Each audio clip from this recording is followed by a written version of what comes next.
तनु की शादी के दिन नज़दीक आ जाते हैं। हल्दी वाला दिन होता है। हल्दी वाले दिन तनु की सभी सहेलियां आ जाती हैं। हल्दी लगाते लगाते तनु से कहती हैं कि तनु, तूने तो बहुत महंगा लहंगा पहनना है, क्योंकि तूने सब रिश्तेदारों को और अपने ससुराल वालों को भी दिखाना है। तो क्या तूने 5 लाख वाला लहंगा सिलेक्ट कर लिया? इतना सुनकर तनु बोली कि लहंगा तो सिर्फ एक दिन ही पहनना है, रिश्तेदार आएंगे, खाना खाएंगे और चले जाएंगे। लेकिन मैं अपने पिता के ऊपर इतना कर्ज का बोझ नहीं डालना चाहती।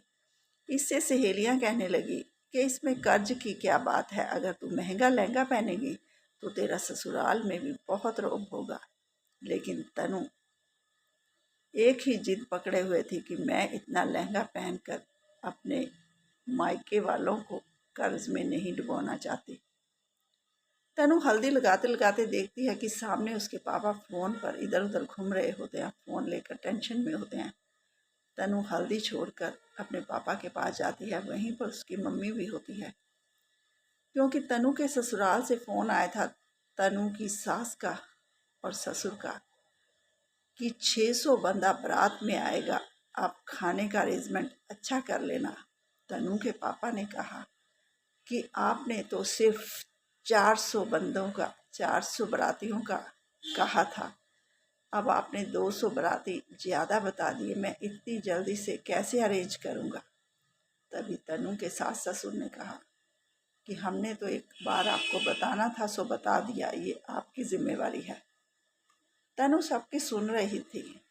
अब तनु टेंशन में हो गई। पिता ने कहा, अरे बेटा, कोई बात नहीं है, तुम खुशी खुशी अपने सारे जो काम है वो करो, मैं सब कुछ कर लूँगा। तभी तनु कमरे में गई और उसने अपने होने वाले पति को फ़ोन किया। पति ने कहा कि तुम टेंशन मत लो, हम बारात में कम से कम ही आएंगे। बारात पहुंच गई, लेकिन तनु का पति जो था वो बहुत पढ़ा लिखा समझदार था। उसने अपने दोस्तों को कम से कम इनवाइट किया, क्योंकि दोस्त भी समझदार थे, सब समझते थे। तो 400 की जगह सिर्फ 300 बाराती ही बारात में गए और तनु की शादी हो गई। ना तो तनु ने 5 लाख का लहंगा पहना और ना ही अपने पिता को इतने बारातियों के खाने के लिए परेशान होने दिया। तो आपको ये स्टोरी कैसी लगी है, प्लीज़ कमेंट ज़रूर कीजिएगा। आप कमेंट नहीं करते हैं, कमेंट करेंगे